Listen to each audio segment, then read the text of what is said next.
Hey everybody, welcome back to Daisy Asks. We've got Shibby here as the co-host again today for another video about Libby's phone. Hi, I'm just the eye candy, really. Shibby is I'm my just kidding. partner in crime, in true crime YouTube now. I think we work well as a team, so it's great to have you here, Shibby. Yep, I'm here willingly still. Still No, at the moment. no coercion. No coercion. Trust me. No, I'm not paying him anything. No. And she has nothing holding. She's holding nothing over my head.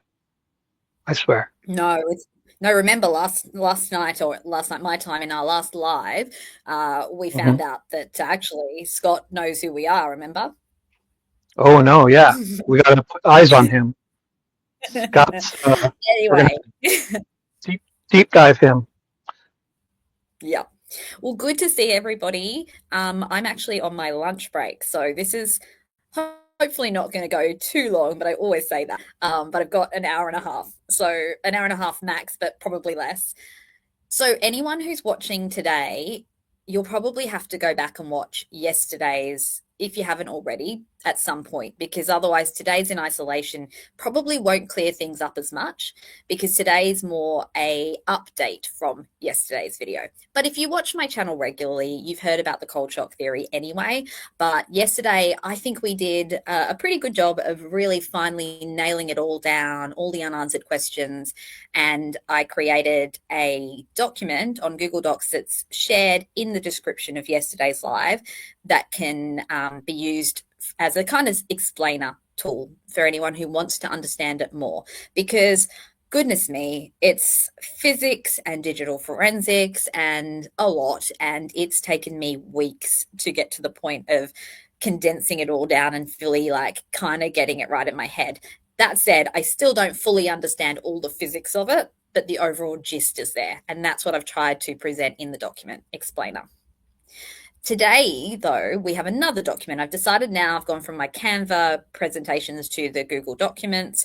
They're a little bit easier to do and they contain all that information in kind of a fairly easy readable format. So today there is a link in the description if you guys would like to look at it and follow along, and that is the FAQs and the response to the critiques of the cold shock theory. So feel free to click on that if you want to read along. It's a live document, so if we find any errors in it, we can improve it as we go along.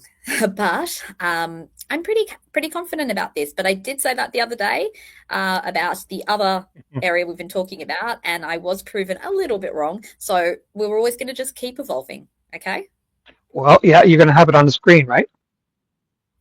I am. I'm going to put it on the screen, and Okay. it should be big enough for Cool. everyone to read. Cool. Okay, so um, the format of today is we're going to go through the FAQs in response to some of the questions and critiques of this theory. And then we're going to watch a video of me recorded earlier that is testing this out with AI. Basically, what I've done is I've put all of these documents into AI when I'm not logged in, so it doesn't know it's me. And I've deliberately asked questions as though the documents are silly or reaching to see what AI, Gemini in this case, not the AI that I've used generally, thinks of the theories. And spoiler alert, Gemini likes the theories. And not because it's trying to be my friend, because I'm actually trying to be someone who's detracting from them in how I ask the question. So you can watch that at the end. You'll get to have a little bit of a look at another independent, I guess, opinion of the theory. I was just saying to Shibby before we came on that I really don't want to do any more videos on cold shock theory, not because I don't stand by it. In fact, it is the hill I am dying on, but because I feel like it gets boring after a while hearing the same thing. So the last two videos will be, or today's video and yesterday's video will be the best indicator, or not indicator, best guide to this alongside the document. Were you going to say All right. something, Shibby? No, I'm not gonna read chat or say anything. Okay, cool. Well, hello to everybody. I can see lots of our friends in the chat. I think Hebby is in here being the mod, and Nicole as well is in here. So we've got two mods. chat amongst yourselves. Certainly let me know if there are any questions, burning questions as we go along. But when I'm reading these documents of this fairly tech-heavy stuff, I'm not always going to be looking at the chat, just simply because I'm struggling to convey it all in a way that is logical, and so I just want to kind of focus on that at the moment. But we're definitely going to have some more chatty, fun live streams coming up. Like I said, I do want to put this to bed because I think it's very important and interesting, but I don't want to keep going over the same old ground. But I do want to answer the critiques and the FAQs. Cool. Yeah, let me just say hi to Dom showed up, Four Pits, Mimi, and Mustang 65. Hey guys, welcome. Let's have fun tonight. Yeah, welcome. So good to see everybody. Okay, so I'm going to pop the disclaimer on the screen as I always do. I'm not going to read it word for word because no one wants that. That's boring. But I do need to always put it up here because it is important. Oh, I'm fiddling around with stuff today because I'm not using Canva anymore. So just bear with me for 1 second. Actually, I should have done that while you were saying hello, Shibby, but anyway. No hurry. Yeah, I just had my hair all blown dried, so everything's perfect here. Hey, See-Through, thanks for joining us again as well. Hey, Hoodis as well. Oh, hey yes, guys. good idea. Top chat reminder. Get rid of top chat and make it all messages. Yeah. Yeah, that sucks. I wish they put it in the settings. I know. It's silly, isn't it? I forget that all the time too. Okay, so I'm not going to, like I said, read over all of this. You all know by now that I'm not a digital forensics expert. I'm not talking as an expert opinion. It's just my own research that I've been doing on the evidence that's publicly available.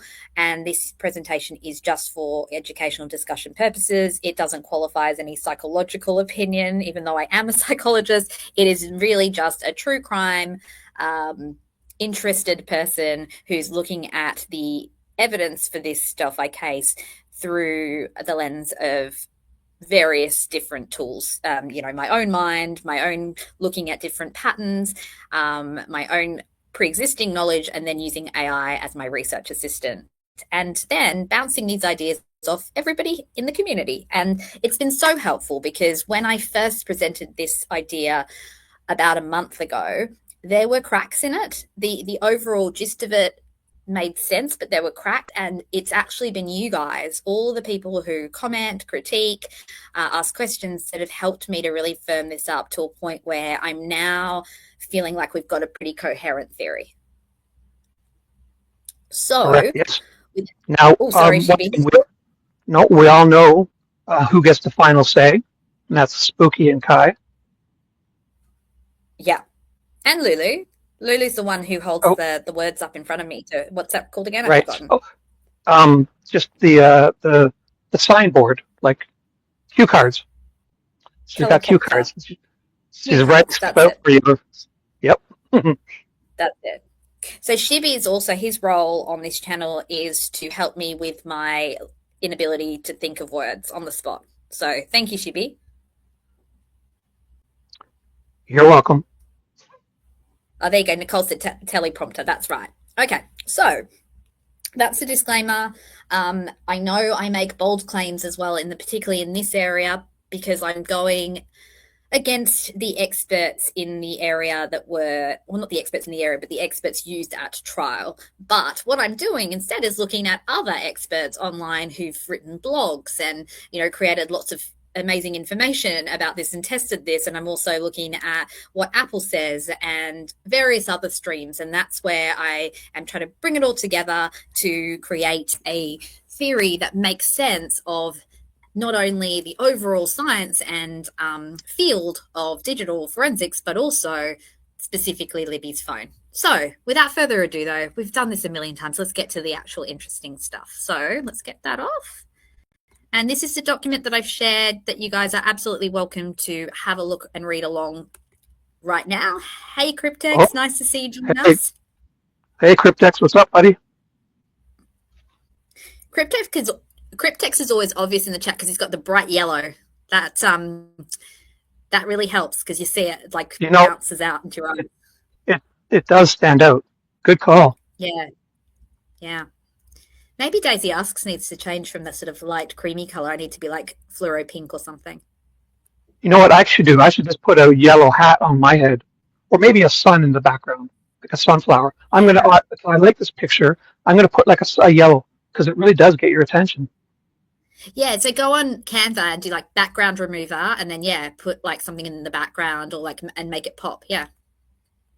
Okay, Definitely. so this is today's explainer document. It is Cold Shock FAQ and response to critique. So there have obviously been lots of questions there were while we've talked about this in the chats, but then there's also been some outright critiques as well online about this theory. It definitely seems to have created quite a significant response for some people, but then other people have completely ignored it. And I think that's a shame because I think it is a theory that at least warrants some careful consideration, at least in my opinion and in AI's opinion. So let's go down. So, what is cold shock theory? For those who didn't join us yesterday when we talked about this, or was it early morning for you guys when we talked about this last time, Shibby? Yeah, the last time we had a live, yes, it was Yeah, about 5 in the morning. that's right. So it was your For me, morning, your time. Yeah, I'm that's in right. Because Eastern time zone. you're still on yesterday, and I'm on Monday. Yep, but I work night shift also, so I work till 7 a.m. So um, Yeah, I'm up till that. yeah. So that was good, and for our southern hemisphere watchers, that's a pretty good time because it's evening for us. But now we're in the middle of the day, so some of our Aussie friends will probably be at work, but they can catch the replay this time. So, what is a cold shock theory? This is the core idea. A phone with limited battery reserve, once removed from body heat and placed on cold ground, may lose voltage over time due to temperature induced stress. So, lithium ion batteries don't have to freeze to fail. First of all, they can shut down temporarily if voltage dips below the system's cutoff threshold due to cold exposure. So, this is not saying that the phone froze, it's saying that thermal loss leads to voltage decline, leads to shutdown, is possible in realistic outdoor conditions, especially when idle but logging in the background. So the idea here is what happened to Libby's phone is that we know movement stops abruptly at 2:18. It does restart again later. However, it basically the phone from that point onwards starts showing signs of this thermal shock or cold shock because we see the battery start to tank, we see random screen on and off events, we see things that look like a phone that isn't actually operating as usual. And so this was the angle I started looking at a month ago when I was trying to make sense of that battery drop that a lot of us have seen in the data. And initially I thought it was maybe they were walking through the creek and it was water and cold, but I'm now pretty much set on the phone drops to the cold ground and gets affected by that. Now, we're going to get into the critiques in a minute. One of the common questions that gets asked is, but it wasn't that cold outside that day. It was a warmer day. And yes, indeed, it was a warmer day. It wasn't freezing. But as I've said here, the phone doesn't need to be freezing to be impacted. And secondly, we've got to remember that a phone on the ground, on cold ground, is going to cool far faster than a phone just in cold ambient air being held in a human hand. Okay. So, or in a pocket. So, how do lithium ion batteries behave in cold? This is a bit of a refresher for the people who've already been watching, but we'll get to the FAQs in a minute. Lithium ion batteries begin to lose performance below 10 degrees Celsius, so 15 degrees Fahrenheit. Now, we see this in Libby's phone if you look at the throttle mode. If you look at the Knowledge C spreadsheet, you will see that every time, based on the timeline, that Libby exits the house or the car, it goes into throttle mode. And in the last segment, it goes into that at 1:48 p.m., which we know is the time that the girls arrived at the trails. So already the phone is functioning in a less optimum state because of the cold air, but it still continues to work fairly normally. But the plunge happens after 2:18 p.m. Okay, so the voltage. Oh, yeah. One sec. We have a new name in chat. Hello, Sandy Hill. Welcome. Everyone welcome. Is that she new? Or, I think I've seen Sandy Hill in here before, but oh, welcome, Sandy Hill. Lovely to see you. And well, he must she be just, nearer to me given the time. yeah, yeah, yeah, it's Monday for her. So, welcome if you're a little later. We haven't just got started. So, everyone, welcome Sandy Hill. Yeah, welcome, Sandy, and welcome to everybody else. There's 28 people watching, so anyone lurking, please feel free to come and have a chat with us. We will not bite, except, Oh, I mean, Abby's back. Kai might Abby's back. bite, but the rest of us will not. Yes, but Abby's back, so we're set. We're set. We're absolutely set. We've got two of our amazing, beautiful mods in the chat. We've got Hebby and Nicole. Amazing. Okay, so essentially we can see that the battery would lose performance below 10 degrees Celsius. So already that is the Delphi ambient temperature on that day. However, remember the phone is being held as well, and that's got some of the protective factors. But remember as well, when we're talking about where the phone operates best in terms of temperature, we're talking about someone using the phone. So there's still body heat being transmitted to it. We're not talking about a phone sitting on cold ground, which is where we would see this sudden temperature drop. So it becomes electrochemically unstable below about 0 degrees, which is 32 degrees Fahrenheit. So what we're dealing with here is a phone that is maybe not at the worst. It's not freezing, but it's certainly not even close to the best. And it's far below 10 degrees Celsius in the ambient temperature, but particularly on the ground. So the voltage drops due to increased internal resistance, sluggish ion movement. I'm with you there, ions. I'm sluggish as well. Low thermal conductivity when exposed to cold materials like soil, stone, water-soaked leaves, which we know is exactly what the ground environment would be like in the trail area where the phone most likely dropped down the hill, and then later on the side of the creek bed.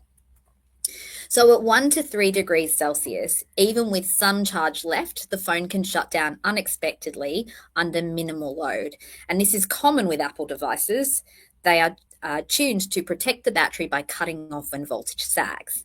So note, below freezing, lithium ion cells can experience electrolyte thickening and electrode impedance. I don't even know these words. I'm just reading them off for you guys, that cause voltage collapse even with remaining charge. But if we just put it in layman's terms, when the phone gets cold, the lithium ion cells become unstable and therefore can lead to voltage collapse, even though the battery is technically still carrying charge. It's the instability of the electric kind of aspects of it.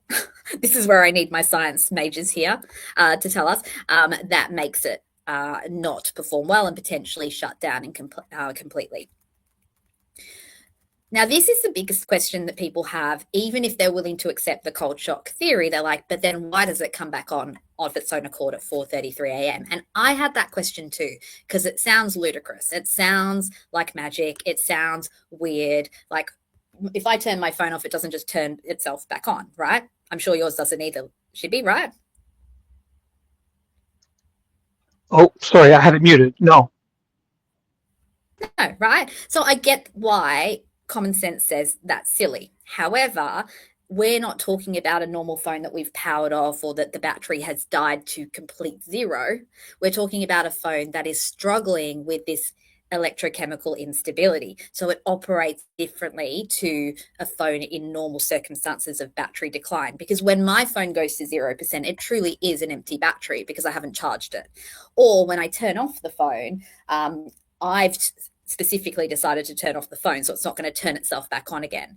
But this is kind of like, when your phone dies and then you plug in the charging cable, does it turn on automatically again? I can't remember. But anyway, regardless, we're talking about a completely different scenario here. So let's go to why this happens. So after enough time, the phone thermally God, these words are hard to pronounce. Equilibrates. Anyway, it thermally equilibrates with its environment. The internal voltage begins to recover slightly and this should be actually like this. The temperature levels off after the coldest part of the night. Now, Shibby, you were right about this. Yesterday I was talking about this weird infrared stuff, but actually you were much closer to the more technical answer. And which was it? What you said, the temperature levels off after the coldest part of the night. That's what I think you said pretty much that about Oh, yeah, why the timing. So sure. good job, Shibby. Especially if the sun comes out and there's no leaves on the trees. And, Yep. So the chemical balance inside the battery starts to stabilize. And this small rebound can push the voltage just above the boot threshold long enough for the phone to start boot sequence, attempt to reconnect to things like Wi-Fi, possibly log one or two system entries like artifacts, and then die again as soon as it draws more power than the weak battery can deliver. And this is what we believe happens particularly at 4:33 to 4:34 a.m. Now, it may also flicker at other points like 6:33, I think it is, and 10:25 when we get the audio output change again. And it has these little flickers to life. And this is to do with the fact that the battery isn't actually dead, but it is flickering because of the instability, stabilizing. And sometimes that could be to do with environmental factors, it's just a slight stabilization of the temperature. But basically, long story short is it is absolutely scientifically possible because the phone isn't specifically dead. Okay. yep. Scott says, boot to processor to Wi-Fi. You may need to explain that, Scott. But the Wi-Fi comes in because I wasn't mentioning it before because that's one of the critiques. So we'll get to that too. So, I mean, overall, Shibby, you've had now a good night's sleep. What are you thinking about the cold shock theory? Well, I think it's, very plausible. Yeah. The batteries are very susceptible to cold, lithium ion batteries, especially. Yeah.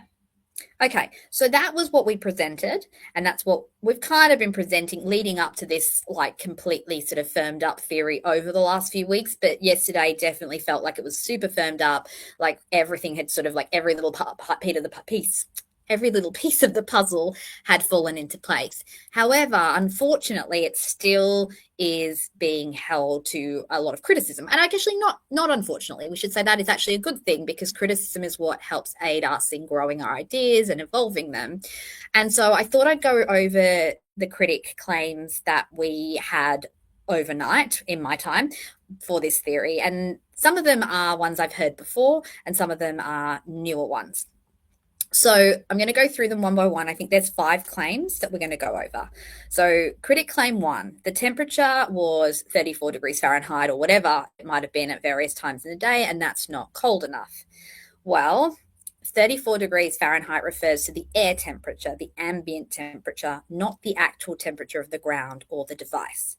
So cold, damp ground can be several degrees cooler than the air for a start, especially in shaded or low-lying areas near water, which is exactly what we're talking about here. A metal device resting directly on that surface cools quickly and can approach or briefly dip near freezing, even if the recorded air temperature is slightly above it. Okay, so this is like anything that touches the surface of something is going to cool or heat faster than if it's in the ambient air. And this is convection versus conduction, or conduction is the surface, convection is more the ambient temperature. So we know this about cooking, and the same is true of cooling of devices. So evaporative cooling and heat conduction can lower the device's surface temperature further, creating short cold shock conditions that affect battery chemistry. Apple users' reports and technical documentation confirm that iPhones may shut down at temperatures between 33 degrees Fahrenheit and 40 degrees Fahrenheit because lithium-ion batteries experience voltage drops and internal resistance increases well before freezing occurs. So the phone didn't need to freeze for the cold shock theory to still be an accurate understanding of what happened. And Apple iPhone 6S was particularly represented in some of these Apple user reports. Yes, the iPhone 6 and 6S had batteries from day one, battery problems Yeah. from day one, pretty much. Yeah. So we're dealing with a battery that's already problematic, and then we're dealing with these particular cold conditions, and the combination of the two, and as well as probably the fact that Libby's phone wasn't charged to 100% either. You put all of that together, and yeah. Mustang says, does anyone actually have proof the phone wasn't wet? Well, I think the phone was damp, but it didn't have the specific marker for water damage. So I think water has to reach a particular part of the internal components, and then it shows a sort of marker. I think it changes color. Do you know about that, Shibby? Yeah, but I thought, yeah, that's on the older ones for sure. You could look in and Yeah, see it was a yeah, visual. yeah. So, I mean, realistically, this is why you can't get away with taking your phone to the Apple shop and going, oh, I don't know why it's not working, because they can actually say, well, it's not working because you've dropped it in water or something. So, yeah, there Right. is definitely an indicator. Yeah, they can tell for Now, sure. the critic claim here, and now this is based on not publicly available data that I'm aware of, but the critic, one of the critics has suggested that there are reports showing logs at 5 a.m., 7:30 a.m., and even 10:45 a.m. Now, I don't have access to any of those, but potentially there are reports that show those logs. We only see what's been provided as an exhibit. However, even if there are, and even if I saw those, it wouldn't change my resolve, because those timestamps come from extraction software artifacts, not the raw knowledge C logs. Only knowledge C or SQLite level timestamps tied to the system clock reflect actual device activity. So different forensic tools can generate different PDF timestamps depending on when reports are exported or processed. They're not live user activity and don't disprove the cold shock theory. Okay. Right. Now, also one sec. Now, more modern phones are definitely much more waterproof, and there's different levels. The Yes, IPv6 and that's the right. ratings, especially back then, it was just starting to get good. Now they're really good. Yeah, that's right. I mean, yes, gosh, I've dropped my phone in the pool multiple times and it's still going well. The only time that it didn't fare well, it's still alive now, was when it went in seawater, and that's because of the salt, I think. But you know what? I've even dropped I have the old ones, the iPhone 3G, the iPhone 4, the iPhone 5. I've dropped them all in some kind of water, and I just power them off, put them in the bag of Mhm. rice for the day or That's two, right. and they've all turned back on. So, You're so right. I yeah. mean, I've been doing that for probably the last 10 years or so. I feel like the last phone I lost to water damage would have been in like 2010, maybe. And that was also water at the beach anyway. But yeah, I all my modern phones have got wet at various points and they've been fine. Yep. And I'd like to say hi to Peggy. Hello, welcome. Hey, Peggy. So that critic claim is, yeah, is kind of, yeah, not disproving anything. So then the next one is that battery percentage entries vary, 4% at one time, 5% at another, and we've seen some variability in the data set. I think when she unplugs the phone from the car and it goes up another 1%. Now, this is actually pretty normal. First of all, when you unplug a phone from charging, it can, it's still technically, you're just unplugging it at that second, but there could have still been some juice going into the battery. But secondly, it's actually really normal across different tools, versions, or passing logic, e.g., rounding, delay, and sampling, or differences between Apollo and Celebrite. So the key forensic truth isn't the exact percentage; it's a pattern of steady decline until shutdown at 5:45. And we've talked about this before with this data set. If you take everything second by second, you can find lots of anomalies, but that's because that's just not how it works. And I think you mentioned this yesterday when we're talking about the Snapchat stuff. Like, they round things, even the coordinates. If you round them too significantly, you will find that the point at which it maps on, say, Google Earth will shift. Yeah. So we've got to remember that there's usual kind of room for error, but it's more around the overall pattern. It's like if you weigh yourself every day, right? And if you see your weight goes up by 200 grams, I mean, that's just measurement error sometimes, and it doesn't necessarily have anything meaningful. What we're looking at is the overall pattern across days, or across, in this Yep. case, Yep. across time. Yeah. Okay, the next claim, I've talked about this before, but we'll raise it again. Apparently, the real reports are hundreds or thousands of pages long, and I don't doubt that. And so I guess the supposition then is by the critics is that this Excel data that we're relying upon, which is from the exhibits, can't show the full picture. But it's not as simple as that. It's not that they go, oh, there's 1,000 pages here, but let's just pick the bits we like. Basically, what they've done is they've extracted the stuff that's most relevant and important to analyze. So the number of pages in a forensic report has no bearing on the completeness or accuracy of the core data. So, for example, if I do an IQ test on someone and I write a 50-page report, but now I only give you the actual findings from the Wechsler scales, the person's IQ is still the person's IQ. The report just gave you more background information or maybe explained it in lengthier terms. It's much more verbose. And to be honest, a lot of people just want the results. They don't want the 50 other pages of stuff, right? So the 1,000-page report simply reflects how a tool formats and prints the underlying database. It's not additional hidden events. It's not like, again, if I take my IQ example, it's not like I'm only telling you the verbal IQ but not the perceptual IQ. It basically would be that I'm giving you the bare bones important stuff. And so basically, when Cellebrite or Magnet Axiom export a database like Knowledge C, they produce thousands of PDF lines because every event is expanded into multi-column rows and verbose XML tags. The 2,000 lines of Knowledge C Excel spreadsheet that we have, it's about 2,000 lines, represents the actual past entries extracted from the SQLite database.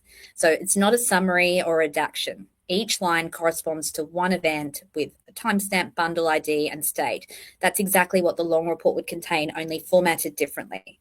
And it may include other background information that is basically not necessary. I suppose it's not giving you any new information. So in short, thousands of pages claim is a presentation artifact, not evidence of missing data. The data set already reflects the complete timeline necessary to understand the device's behavior. So essentially those 5 critic points are all essentially not relevant to the cold shock theory. And in fact, some of them, I think one of them in particular, if we go right back up, this one here is actually accidentally confirming the cold shock theory, because the very fact that we see a Wi-Fi log or anything at 4:34 a.m. is consistent with the service initial automatic Wi-Fi subsystem startup. So it's just basically a very common thing that happens when the subsystem is starting up after or during a failed boot. Okay, so that's actually confirming what we're saying rather than disconfirming it. So what's Correct. actually seen in the data? Oh, sorry, Shibby, did you have anything to say? No, I was just going to say maybe you should take note of Scott's last comment, and he said there was something, some hardware wasn't available till 2024. Not Yes. sure exactly. Yeah.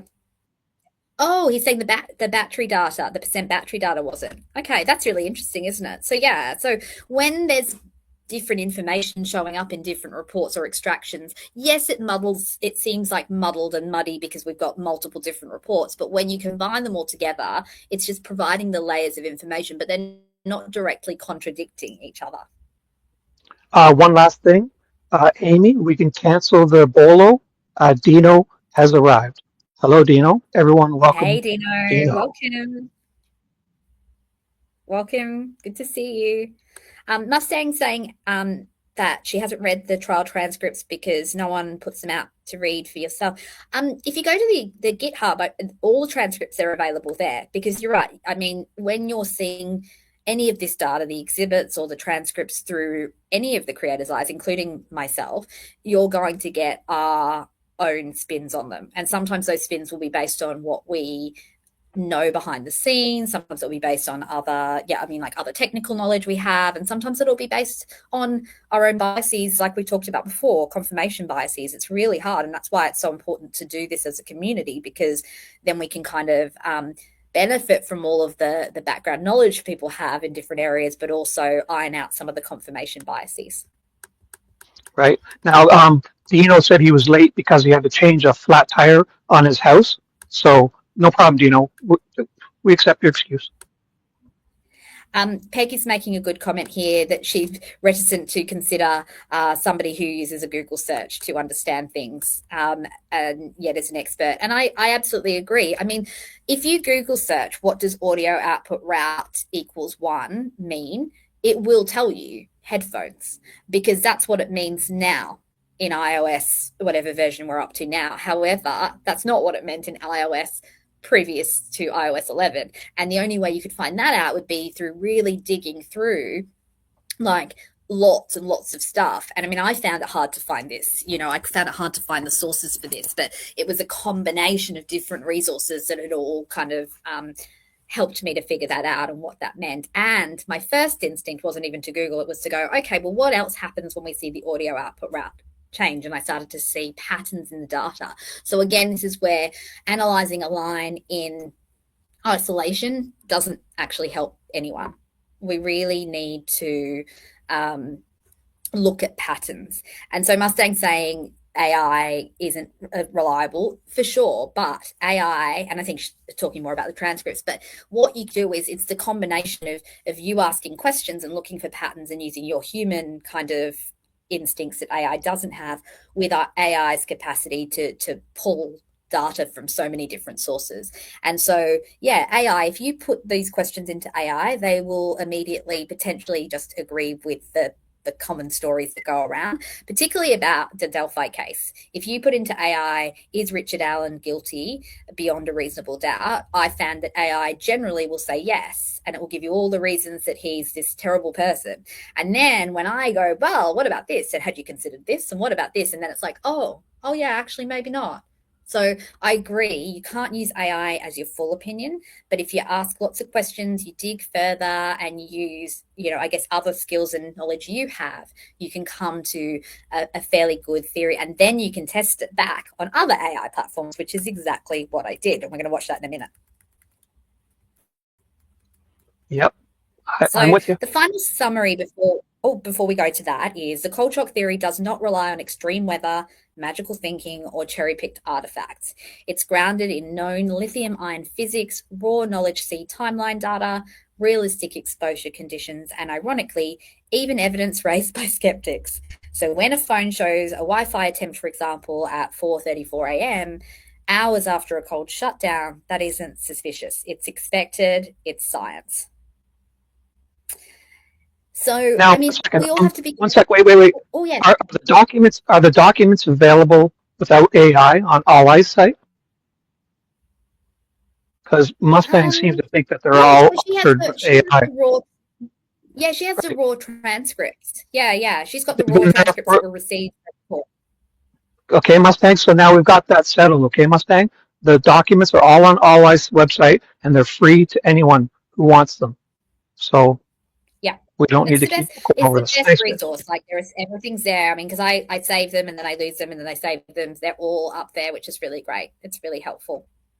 One last thing I was going to say though is, I mean, like, I have made errors along the way with my interpretation of this. So please don't take this as me going, well, see, there you go, I told you so. Because I didn't. I saw this theme for the last month of the cold shock, but it's taken me a while to really then test and retest and test my understanding and ask more questions to get to a point where I feel like we've now gone down all the various different tunnels and gone, okay, this is a coherent theory. However, still, even yesterday after the show, I realized, wait a minute, what was I even talking about with infrared rays? So there are still areas that I don't fully understand, but the overall gist of everything here now is a very coherent theory. And I'm going to show you why in a minute when we look at what another AI platform thinks of my ideas. But before we do that, Shibby, any thoughts?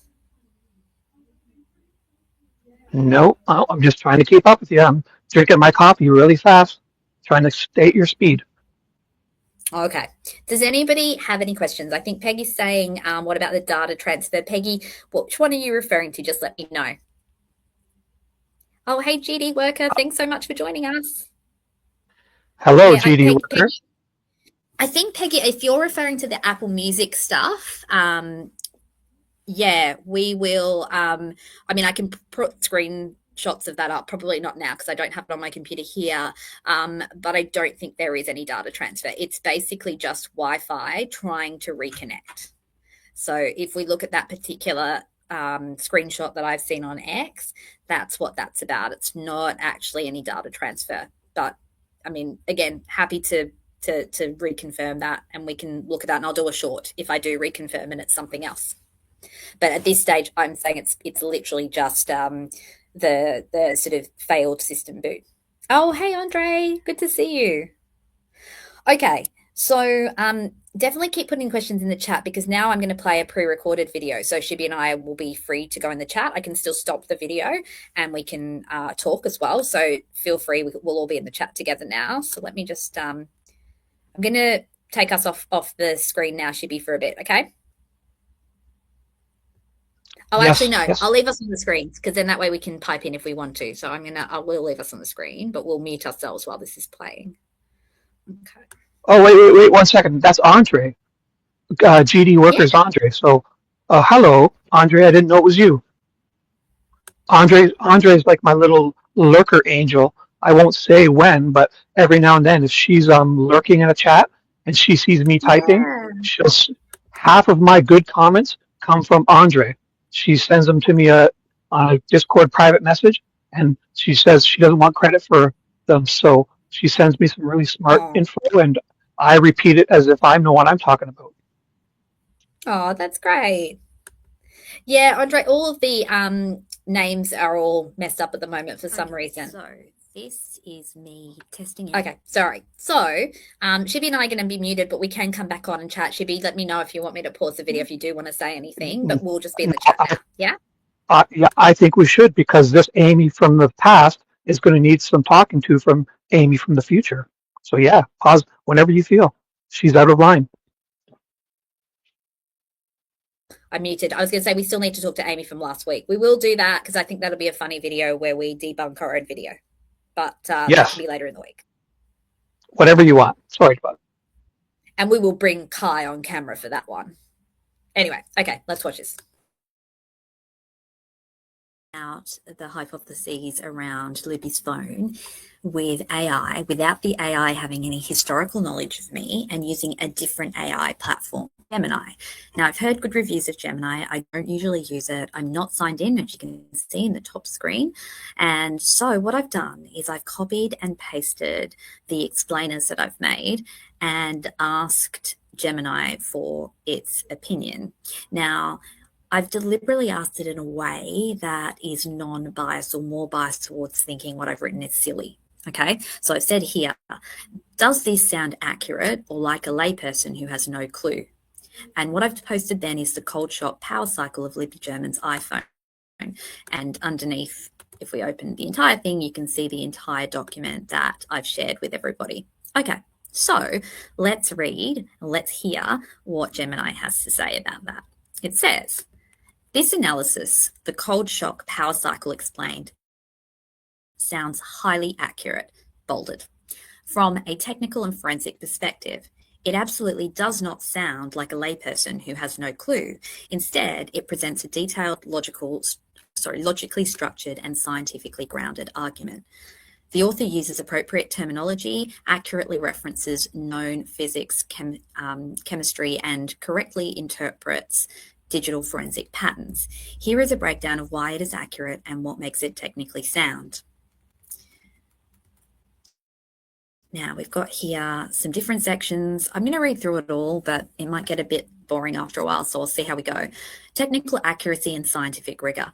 The core argument is based on well-established principles of lithium-ion battery chemistry and Apple iOS power management, which is a sign of technical understanding. Lithium-ion physics is correct. The explanation of how cold affects lithium-ion cells is spot on. Okay, so it then goes through those different points. I won't read all of it because it will get boring, but you can read it on the screen. Pause the screen now if you want to read it. I think that should show on the screen. We then have thermal shock rebounds, the concept of voltage recovery, and this is where I said that the phone could flicker back on at 4:33 a.m., but also at some other points potentially as well. We've got iOS power management. The analysis correctly references thermal throttling as a protective mechanism against both heat and extreme cold. And that's another argument I made in that document. So digital forensics interpretation. The author's interpretation of the log entries is consistent with how iOS devices log system events, particularly during power failure.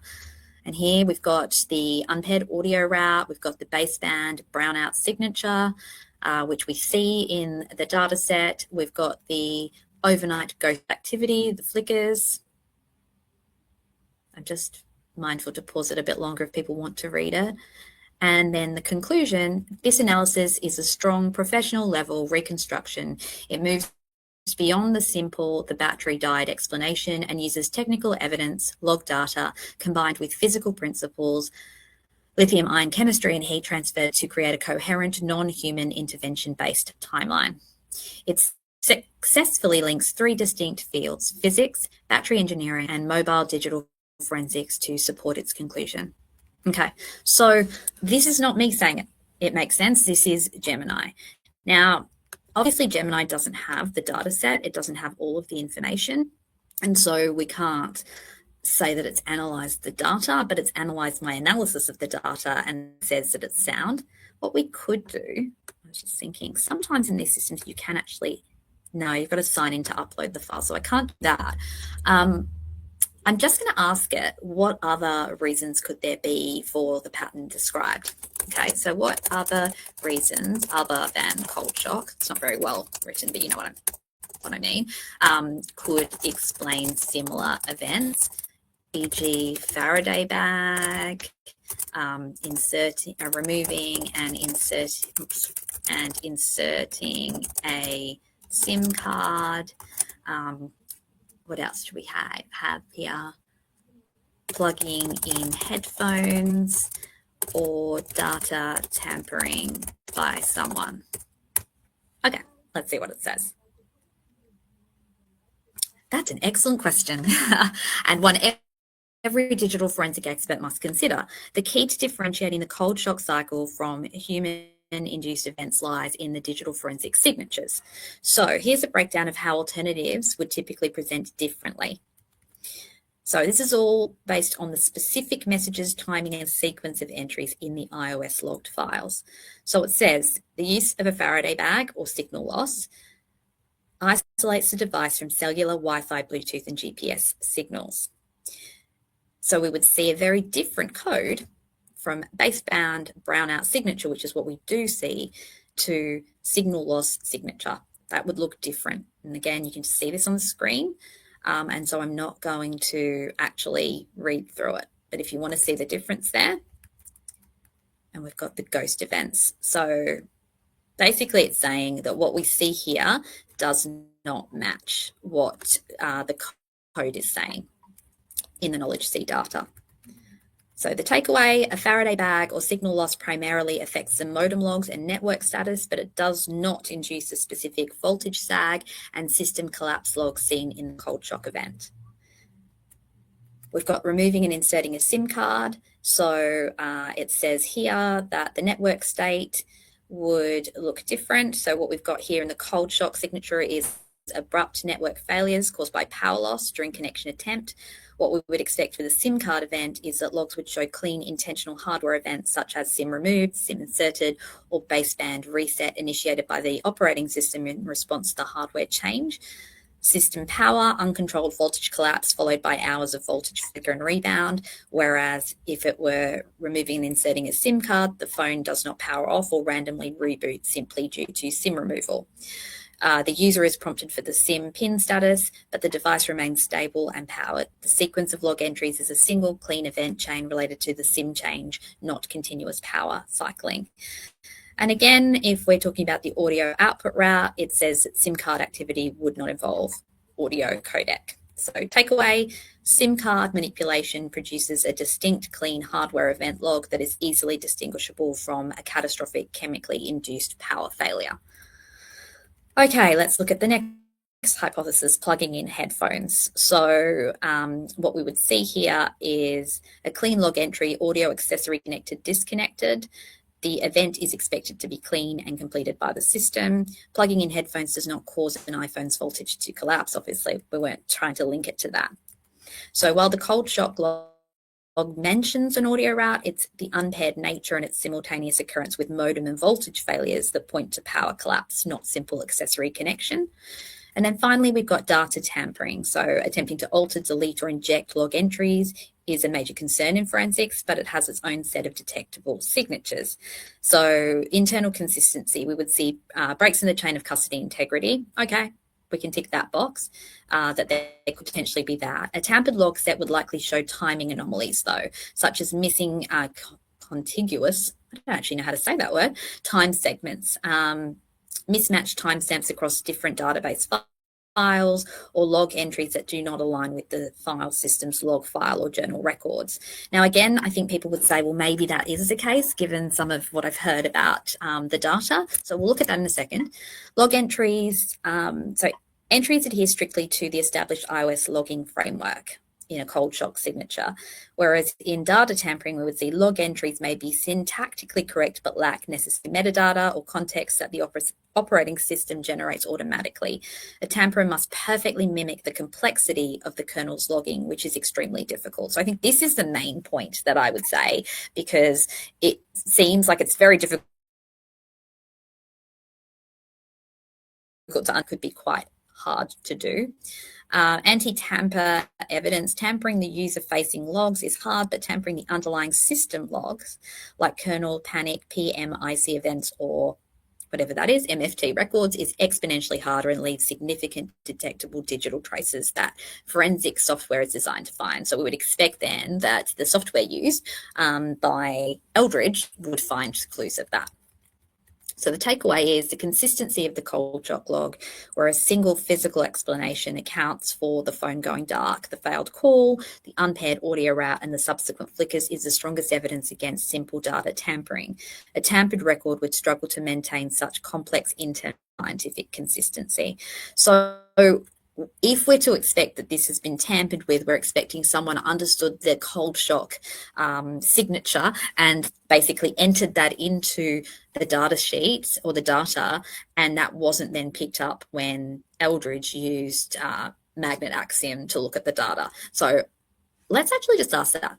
Would magnet axiom passing the data see if someone had deliberately tried to make it look like cold shock? Ignore my typos.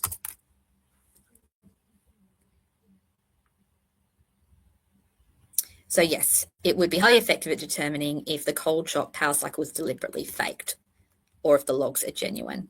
Okay, so a deliberate attempt to fake something would require tampering multiple independent system files, and this is extremely difficult because iOS devices log events across numerous databases and log files, all with their own internal timing and integrity checks. So I'm not going to read through all of this. This is more technical, but we can see here, I'll leave it on the screen long enough for people who do want to read it, but that would be incredibly hard to fake.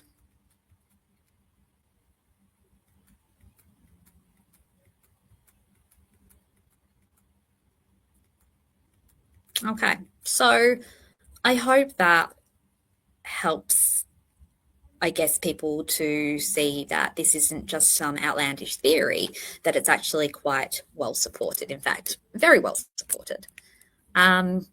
This has taken me weeks to get to this too. So, you know, it's not that I haven't asked a gazillion questions along the way. I would say gazillion, don't know what gazillion means.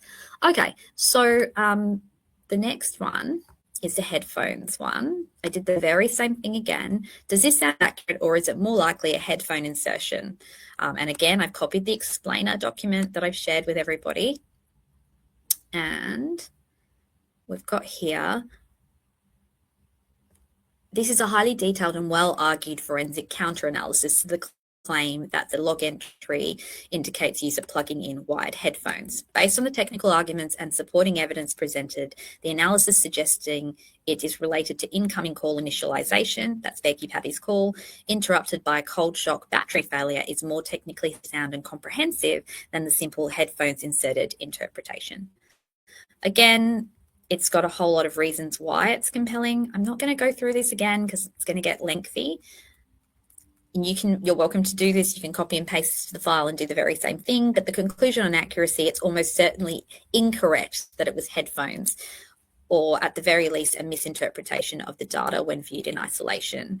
The audio output route explainer you provide presents a more robust and contextually integrated explanation. It aligns with the log entry with a contemporaneous system event, a likely failure mode, and known technical limitations and errors. Now, again, caveat here, I have not put the full data set into Gemini because you need to sign in to do so. However, I have put the full data set spreadsheet into ChatGPT, and it has come up with these same conclusions. And it's what's formed the development of my ideas around these explainer documents that I've developed. Okay, let's go to the next one. Oh no, I think we've already done this, the cold shock. And okay, this one we haven't talked about as much yet. I am going to go through this explainer in more detail at some point, but we did touch on it. And that is, I've deliberately here made it inflammatory. I've been like, this is ridiculous. So I basically said that the thing that I've created is ridiculous here. And Gemini doesn't know that I am Amy G, Daisy Arse, who wrote this document. So it sounds like I'm trying to tell Gemini this person's silly because I didn't want it to be biased, because you know that ChatGPT or AI can sometimes be biased towards you because they're like, want to make you feel good about your stuff. So that's why I've deliberately done it this way. So I've written, this sounds ridiculous. No. Is it really correct or just reaching? Why no camera app in foreground appears when Libby records the bridge guy video? And so what I've done is I've copied and pasted the explainer, which I shared in yesterday's video again. And let's see what it has to say. Now, if it had said it was ridiculous, I would have shared that. I think everybody now knows that I will correct myself if I'm wrong. I'll blame it on the cat, but I will correct myself. But instead it said, this analysis is technically correct based on the architecture of iOS 10.2.1 and how Apple's behavioral logging database Knowledge C functions.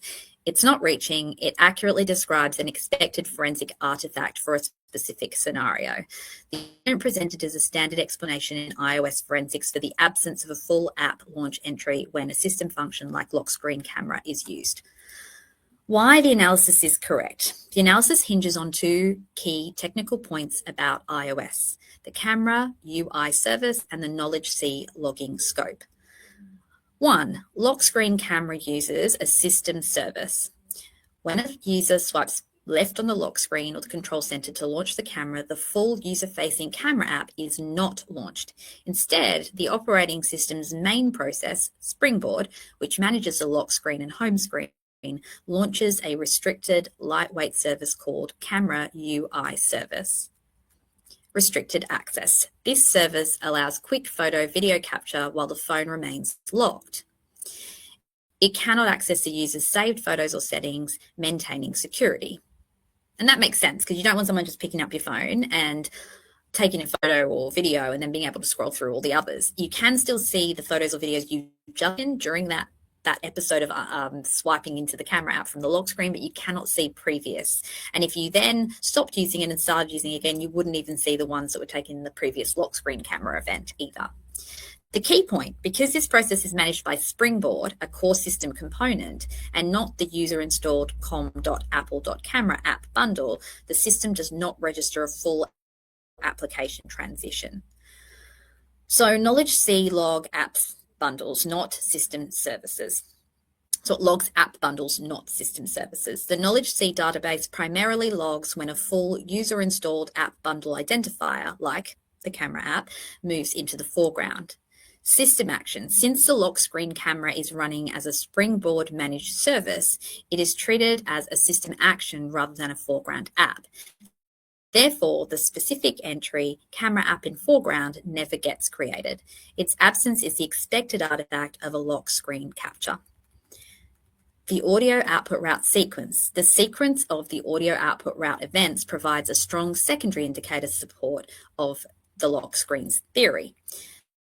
The start is immediately after the video capture. The phone initiates an AV audio session to encode and save the video file post-processing. This indicates the start of the cleanup process. And the end, which is actually 7 minutes later, I've got approximately 10 minutes, in a system-managed lock screen session, the operating system controls the teardown. The session lingers in the background, consuming minimal resources until iOS automatically closes it down as the system fully idles. This delayed closure is characteristic of a system-driven springboard lock screen cleanup, not a user manually tapping stop and then closing the full camera app within seconds. So this combination, no foreground app entry, a system-controlled delayed background cleanup, is considered forensically consistent with a video recorded via the lock screen shortcut on that specific iOS version. The conclusion reached is not speculative interpretation, but a technical application of known iOS behavioral logging rules for that device and operating system. Okay, so for the iPhone 6S using iOS 10.2.1, the lack of a camera app in foreground entry combined with the delayed audio session closure points strongly to a lock screen capture event where the phone's springboard process handled the recording via camera UI service. Okay, and then I think actually this last one, I think there was one more where I put the facts into it, but now I think I've lost it. Or is it just not showing up because I've minimized the screen? No, I put the question and answer into it too, which we talked about or will have talked about by the time you watch this, because I'm recording this before that video. I put that in as well, but I can't find it now. Let's do it again then. Okay, bear with me. Okay, so I've popped it in with the very same sort of dismissive question, like, is this document correct or is this person just reaching? And I've put in Cold Shock, FAQ, and response to critiques, which is the document that I will be sharing on this live. So this document presents a plausible and scientifically grounded hypothesis regarding the phone's behavior rooted in the known principles of lithium-ion battery physics and iOS system logging. The author, Amy G., is not simply reaching, they are offering a detailed technical interpretation based on well-documented phenomena, specifically the impact of low temperature on battery voltage, which is a common failure mode for lithium-ion devices. The analysis of the cold shock theory, it says, established electrochemistry and Apple device characteristics, the claim that performance degrades below 10 degrees Celsius, 50 degrees Fahrenheit, and that voltage drop due to increased internal resistance can cause unexpected shutdown before freezing, so it doesn't even require freezing, is scientifically accurate. Apple itself documents specific temperature ranges for optimal use and protection mechanisms against low voltage. The shutdown mechanism is designed to protect the battery when voltage sags, even if the remaining charge percent is non-zero. Air versus ground temperature.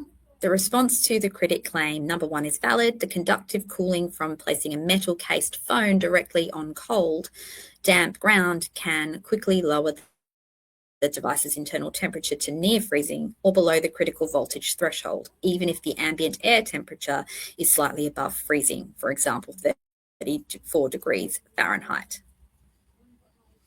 And that would also apply for 40 degrees Fahrenheit too, because that's not a whole heap more than freezing either. Okay. Actually, we'll double check that because I just realized it's taking the morning temperature rather than the afternoon. So we'll do that in a minute. The flicker rebound, this is the most compelling technical point. The proposed mechanism that a slight voltage recovery hours later due to thermal equilibration or chemical stabilization could briefly push the voltage above the boot threshold, allowing the device to log a single event like a Wi-Fi attempt before immediately crashing again due to the power draw, is a recognized behavior of deep cycled or cold stressed lithium ion batteries. The Wi-Fi log at 4:34 a.m. is logically explained as an automated subsystem startup during the failed boot attempt, not a suspicious human activity. This fits the flicker phenomenon perfectly. So we're just going back to the critique now. The author's response is strong to the critiques. The later log timestamps, strong, identifies these as potential extraction software artifacts. We've got varying battery percentages strong. Explains this as normal tool passing variation, rounding, sampling. That doesn't negate the core pattern of decline. And the fact that the report is thousands of pages, so the Excel data is incomplete, that's not correct either. As I've mentioned in the document I've put, it says that document, which is the document saying that this isn't correct, correctly states that large page counts are presentation artifact verbose formatting and don't indicate missing core entries from the underlying SQLite database. So the conclusion is the document's theory is a sophisticated and internally consistent explanation for the device's specific logging anomalies. It uses technical knowledge of battery performance and operating system logging to explain the data pattern, a steady decline followed by a single brief non-user initiated event.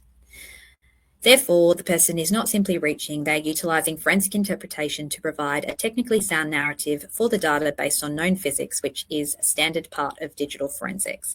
Now, I'm not taking full credit for all of the conclusions I came to.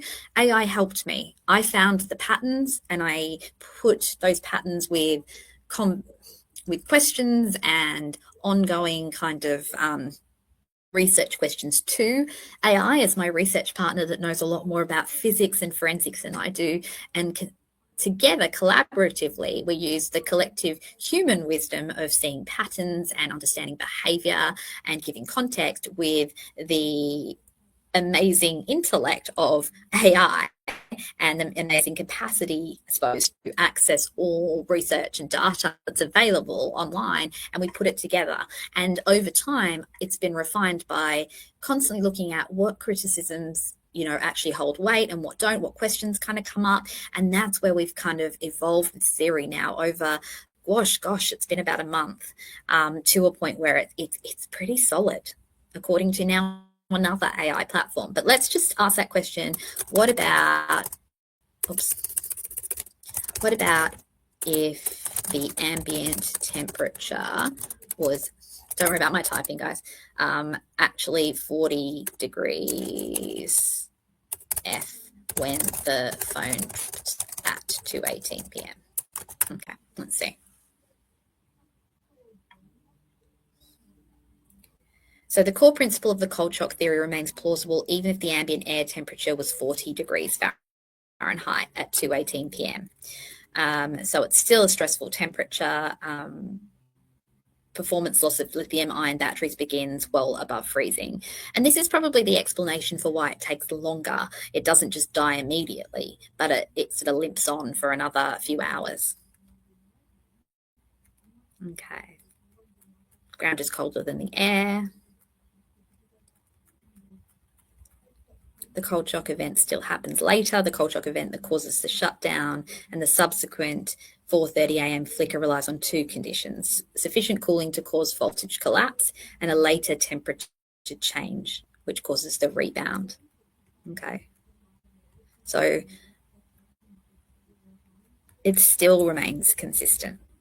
Now, I'm still trying to get my head around what it is about 4:33 a.m. and Shibby's explanation yesterday was better than mine that had something to do with infrared rays. I think I may have definitely overreached a little bit there, but yeah, I mean, essentially something happens to at least semi-restabilize at various points, and that could be to do with the relative cooling effect, if that makes sense. So if it stayed sort of the same over a while, that might help it to kind of recalibrate better than if it's kind of jumping all around, perhaps. I don't know. I'm not going to say that with any certainty. If we want to really fully understand that, we could, but overall, the data supports this theory. I hope that helps, and I hope that, again, gives this a little bit more credibility. I know this is just AI. This isn't actually a human being looking at the specific data, but this was a combination of me and ChatGPT looking at the specific data that we had, which isn't the thousands of pages of report, which apparently doesn't really matter because that's a lot of verbose data that we really need those key entries, and we've basically plugged those key entries in. We've come up with this theory and evolved it over time, and now we have taken it to another AI platform, the overall documented idea, not the specific data, and it's agreed and said that it applies. Now, what we could do is we could then sign into Gemini and put the data set in, and I'm happy to do that if people want me to, but I hope this has given enough compelling evidence.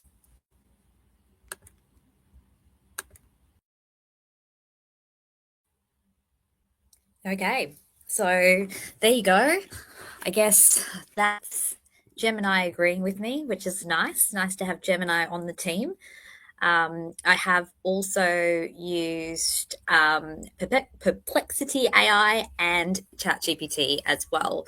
So I have confirmed it from a number of AI sources. I know AI is not the be all and end all, but yeah, I think the overall sense from looking at the data myself, from putting it into those platforms, from talking to scientifically minded people, from consulting with or looking at, I guess, available information online, I definitely do feel as though the cold shock theory makes sense. I don't feel like the data has been tampered with. I can definitely agree that there may be things that they could have actually got from the data that they didn't, like, for example, on and off times and things like that.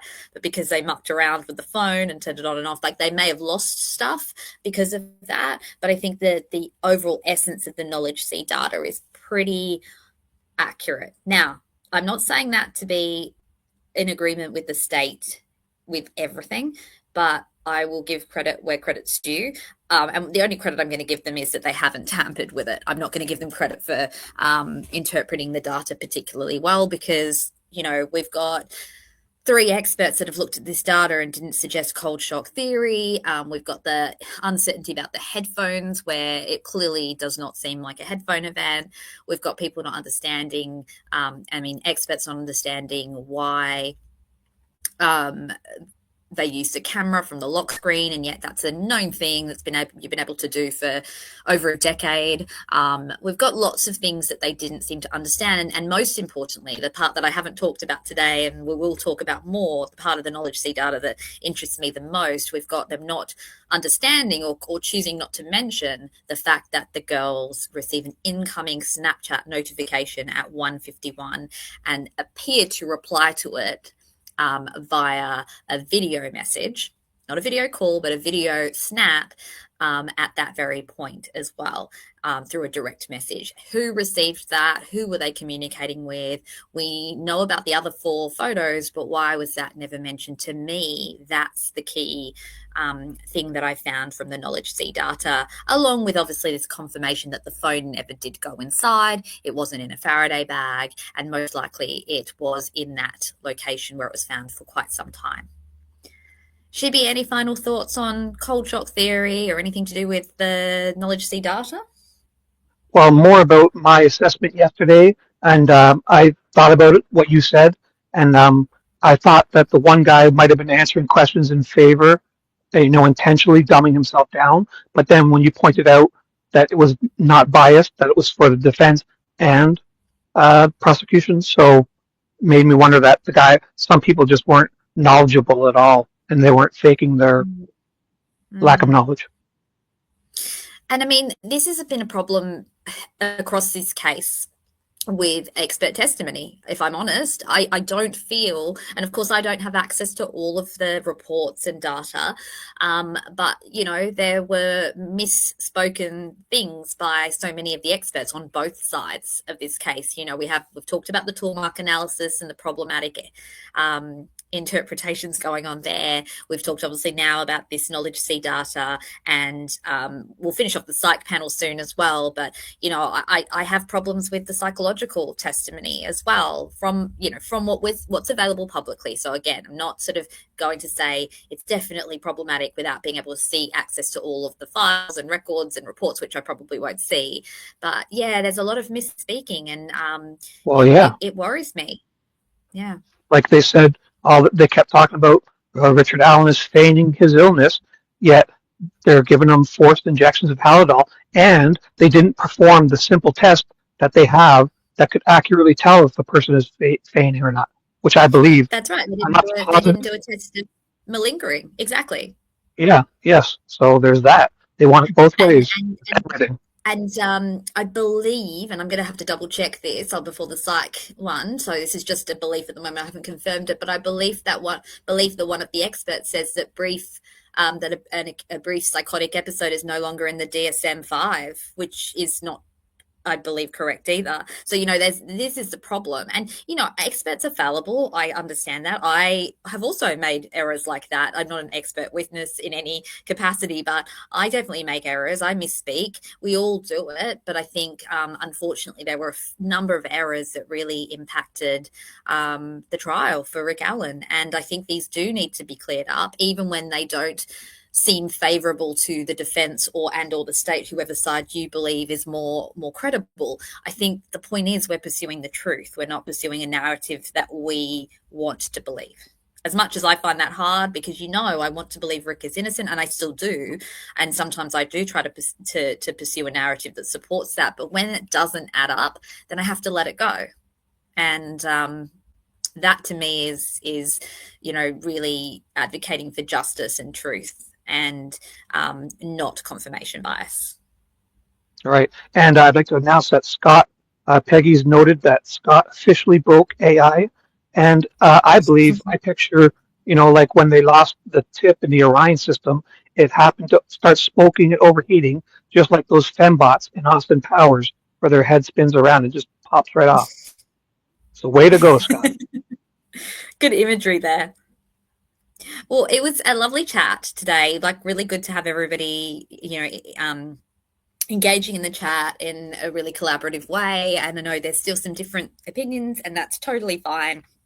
If we all work together, we all have this collective wisdom and life experiences that help us help each other. And that's the whole point of Daisy Asks channel. It's meant to be about collaboration. Daisy was a beautiful dog.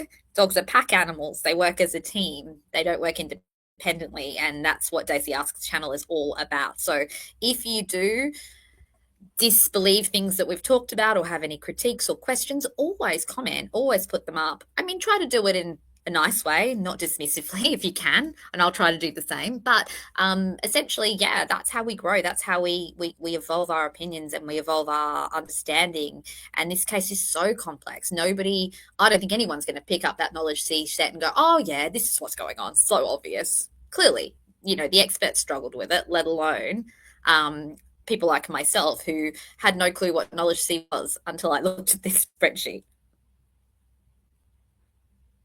I don't understand half the stuff you're talking about, but I just nod my head and say yes. So yes. Look, I didn't understand most of it either, so I never want to make out like it's so easy for me. It wasn't. This is hours and hours of my obsessive need to figure out things, and asking us, like I said, millions and millions of questions. Maybe that's an overstatement, but a lot of questions, a lot of missed sleep opportunities, and no binge watching on Netflix, just literally binging on AI and other ways to find information. So, yeah, okay. Anyway, I want to close up this discussion. Of course, if anything new comes to light, or if there are any questions that are unanswered that can't be answered, say in the comments or the community page or in a short, I can make another video.